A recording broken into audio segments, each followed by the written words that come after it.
remember seeing Saw when it just came out. Well, I didn't see it in theaters, but it was one of the first movies that I got on DVD when it was released. Really, back before I really started collecting, I only had like a handful of movies. You know, like Napoleon Dynamite, Beavis and Butthead Do America. It's not a bad collection though. Anyway, I loved it. How the whole movie starts, you're right in the... Well, I'll come back to that later, obviously. So this DVD, it came out before any of the sequels were released. And it's funny if you check on the extras, an interview with Mark Berg, one of the producers, when he says this. And of course in our movie, well, I don't want to give away the ending, but there's going to be a second and a third and a fourth. No shit! The movie made back its budget like 100 times. And you were gonna produce all the sequels to begin with, so yeah, of course. I mean, hey, that's I guess just the day and age we live in, right? Money, money, money! Anyway, enough chit chat. Let's talk some Saw franchise. In this part, I'm going to talk about the first 3 movies. Because, well, let's face it should have just been a single movie. But obviously that was never gonna happen, so, I see this. You have the trilogy, and the rest of the sequels. And I'll try to give you like a warning whenever a spoiler is coming up. But seriously, talking about all 7 movies without spoiling anything about any of the sequels, or like even the first part, that's virtually impossible. So let's take a look at the movie that started it all. Saw. Boom! The movie starts. What's going on, man? We see this dirty ass bathroom with 2 people in it. Adam, that's actually the writer of the movie, and Robin Hood. Yeah, I saw Man in Tights again the other day. It's always funny. Anyway, Dr. Lawrence Gordon is his name. Oh shit, and a dead body in the middle. What's going on, man? And that is what I was referring to in the beginning of this video. You know, you start the movie right in the action, right in the middle of the story. And when I recently rewatched it, I noticed it's really like, up till the first 30 minutes, there's like no time to breathe. There's like not a single dull moment. There's literally something going on the whole time.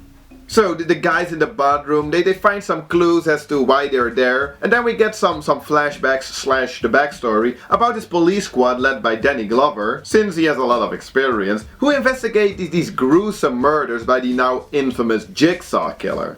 Basically what he does is, he kidnaps people that take life for granted and then put them in life-threatening traps where they have to go through a ritual or a test that is often related to the flaw in their lifestyle, you know, to save their own life. And then, I guess, be grateful that they get a second chance. And he always makes it into a little show, you know, with tape recorders and videotapes featuring a doll and vague hints as to how to escape. But everybody knows this already, right? I mean, if you haven't even seen the original Saw, what are you doing? Go watch it. And then in the meantime, I'll try to explain why I think it's such a great movie. The best thing about this movie, and that can obviously only work once, is that everything is new. It's so fresh. The bathroom trap, you know, the first trap anyone saw in the whole Saw universe, it's awesome. And they take the whole movie to play this one out. And so are some of the others. I mean, the reverse bear trap, it's a classic now. And I thought the one with the dark room, the candle, the numbers on the wall and the inflammable substance was really clever too. And here, this movie, its focus is on the mystery, you know, the whole Jigsaw myth and the main bathroom setting, how it all unfolds. And the traps are just devices, no pun intended, to tell the story. It's not per se about the torture. I mean, it's not even that gory. It mostly just shows the aftermath. There are some moments, however, that annoyed me a little bit, like when Danny Glover and his partner find who they assume is the killer, but who still manages to get away. Or when the guy who kidnaps Dr. Lawrence's wife and daughter, when they get into this little fight over there. I just didn't really buy that, you know, like how it all played out, like both situations. But with a little suspension of disbelief, these moments, they really don't ruin the movie for me, like, at all. My 2 probably favorite moments in the movie, however, are, and well, quite related to the title. First, in the beginning, when they find the 2 saws and they realize that they're not meant for them to get through the chains, but rather their feet. I was like, oh man, that's messed up. And then much later in the movie, when Dr. Gordon is pushed to his limits and actually starts cutting his own feet, it's like, oh man, I feel like the whole movie, you know, at least the bathroom setting, was working up till that point, and then when it finally happens, it's pretty intense. Pooh. Okay, now I'm gonna talk spoilers, so skip to here, if you want to avoid any of them. So, anybody that knows this movie knows that it comes with a big twist towards the end. And you know, like, even saying that is somewhat a spoiler, because then the viewer would know that, you know, there's something crazy going to happen towards the end. In the later sequels, they really take this to a ridiculous height, but, you know, I'll come back to that later. Here it turns out that the guy that the Fuhrer thought was the killer the whole time is actually just another victim of the real Jigsaw killer, who had been laying on the floor pretending to be the dead body the whole time.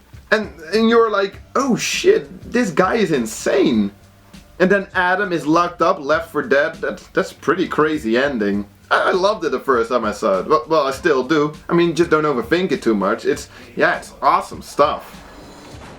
And well, that's basically Saw for you. A personal project by two dedicated filmmakers, James Wan and Lee Whannell, who just wanted to bring their vision of a great horror story to the big public. They had the concept, they had the screenplay, the story, and they made like a 10-minute short to show potential investors that they had a great story, that they were serious about it, you know? And that's why I think it's such a great movie. It's not rushed, it's not like a rushed production. You know, James Wan, the director, he had already like made the whole movie in his head 2 years before they even started production, and the both of them, they were so involved. I mean, it was like their little baby, so obviously they were gonna give everything to make it like a great movie, and not just because it would make them a lot of money. I mean, that would be nice, obviously, but I like to believe that they did it because they just knew that they really had a good story, like a good movie. And they went on to become quite successful, you know. James Wan, he directed The Dead Silence, Insidious, The Conjuring, among others. And Lee Whannell, he wrote most of his movies and will have his directional debut with the upcoming Insidious 3. Anyway, the inevitable happened, of course, and more or less exactly a year later we got Saw 2. The first out of 6 sequels. This one is directed by Darren Lynn Bousman, I guess you pronounce it like that, who was trying to get a script made that was actually kind of similar to Saw. So with rewrites by the original writer, Lee Whannell, they made it into Saw 2. And here we start with what will become a trademark to the series, you know, beginning the movie with a gory trap, most of the time unrelated to the actual story of that movie. Often with this, how do you call this? Like this, I call it like a music video style camera work and editing that I personally really don't care for too much. So this time around we follow Detective Matthews, who with his police squad at one point discovers Jigsaw's location. But just when they're about to bust him, he reveals that there's a new trap/game going on involving the detective's son. And in order for the boy to come out safe, Jigsaw asks the detective to just sit quietly with him for 2 hours and, you know, just talk. So there's basically one main trap that involves multiple people and multiple, you know, like mini traps. Among the victims, besides the detective's son, we also have Amanda, you know, from the reverse bear trap that we saw in the first movie. And some more stock characters, you know, like the tough muscle guy, the junkie guy, and the wise person guy. Not really interesting or even likable characters in my opinion. Neither is well, what I'd say, I guess he's the protagonist, you know, Detective Matthews. He's like the troubled detective with personal problems and anger management issues. I didn't really like him that much either. So who were we actually supposed to root for in this one?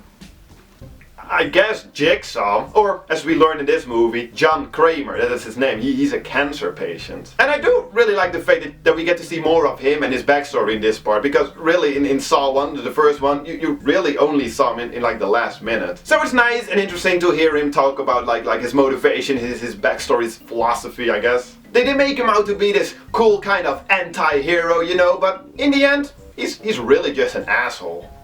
Those who don't appreciate life do not deserve life. Yeah, but who the fuck are you to have a say in that when it comes to other people? I understand his message, you know, like his philosophy, but it's still a dick move to put people in these life-threatening situations just to make a point, while all he had to do was get into a car crash. He says he never murdered anybody because, well, the victims, they always have a choice, but I beg to differ, and I think the judicial system does as well. So even though they portray him as this wise old man, he's still a hypocritical asshole. But still, in this movie, perhaps the most likable character. And throughout the series, definitely compared to some actors in some of the later sequels, he usually gives the best performance. But yeah, the setup with the trap, it's pretty cool. Some of the mini traps are pretty brutal, like this one, the needle pit one. That's some nasty shit. This is, however, also the part where you start to wonder, or at least I, being the nitpicker that I sometimes am, how the hell he set up this mega elaborate trap.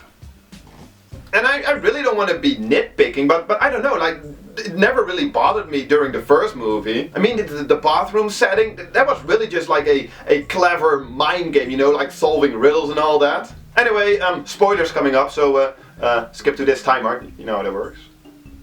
And it's gonna be like this every time, because they all end with a crazy twist. This one's actually pretty good. Well, there's actually two, or even 2.5. First, they discovered that the trap that involved the detective's kid that they were following on the monitors is not showing at real time. It already happened, and the kid was saved the whole time. And you're like, oh shit. But then, when the detective went to the house to save his son, without knowing he was safe all along, it is revealed that Amanda, who was part of the trap, had been working with Jigsaw all along, and she's now going to take over his work.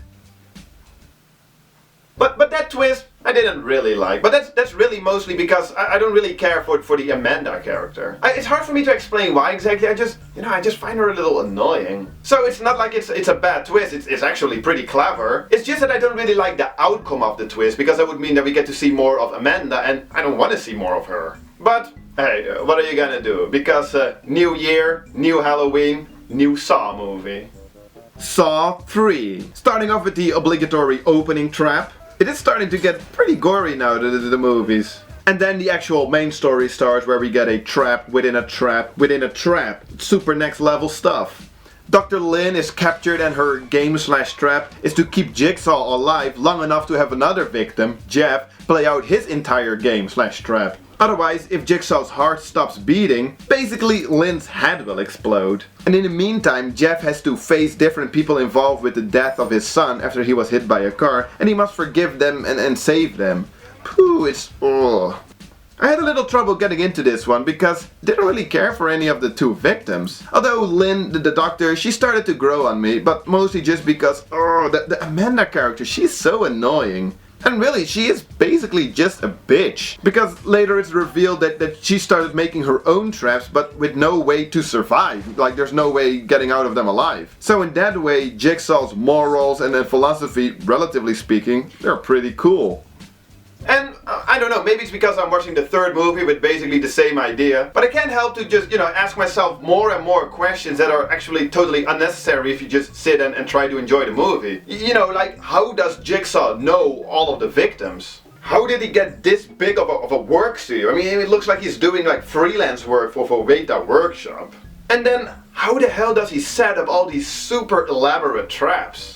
That and again the style during the traps, really cool and all, but I can't see shit. I'm just trying to watch a fucking movie. Pardon my French. And how they color graded the movie, like this magic bullet cinematic look preset. I never really cared for that look too much. I don't want to be nitpicking again, just a few things I didn't really like too much in this part, and sometimes in general in the series. So, up to the spoilers then, I guess. This is a time mark if you want to avoid them. Anyway, this is the first movie since the original that was really written by James Wan and Lee Whannell. So in that way, I really respect the story, because it comes from the minds that came up with the whole Saw universe to begin with. And they didn't want to rely too much on like a crazy plot twist and more on the emotional bond between Jigsaw and Amanda, which is cool, of course. But it does still come with a little twist. So, first of all, when Jeff completes his game, we discover that Jeff and Lynn are actually husband and wife. Oh shit! But that didn't really even matter that much. But then later, we find out that it was all actually a game for Amanda. And, this is getting so confusing. But remember when I said that it was a trap within a trap within a trap? Well, Jeff's trap was within Lynn's trap, but they were both within Amanda's trap because she had to care about Lynn's life and set her free when the two other games/traps were successfully played out. It's so confusing. But that's near the end of part 3, and well, look, Amanda, she looks pretty dead. So does Jigsaw. So that should be the end of it, right? Right? Of course not. But really, when I started watching Saw 4, I was really like, okay, so what are they gonna do now? I was really curious. But that's for the second part in this 2-part Saw franchise video. So let's recap really quick. Saw. Awesome movie, really clever and structure-wise really well done in a way that the audience is captivated from moment one. And I don't know, I just love the bathroom setting and the whole setup. Performances are good enough, and it doesn't rely too much on graphic torture. I mean, the traps, they're just cool. Amazing twist, but just don't overthink it too much, also the whole setup, but awesome stuff. Saw 2.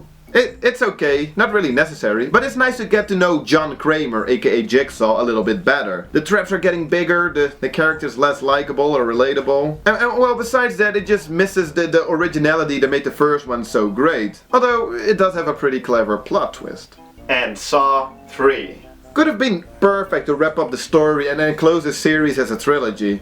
Traps are getting a little ridiculous, but it's not too bad. It's cool to see more backstory and how they fill up plot holes from the previous parts, but it also starts to become unnecessarily complex. I do like in this part how the focus is a little bit more on the emotional part and not per se so much the torture and the traps. So that's all for this part. Click here or check in the video description for a link to part 2, where I will talk about Saw 4, 5, 6 and 7, or 3D. Thanks for watching.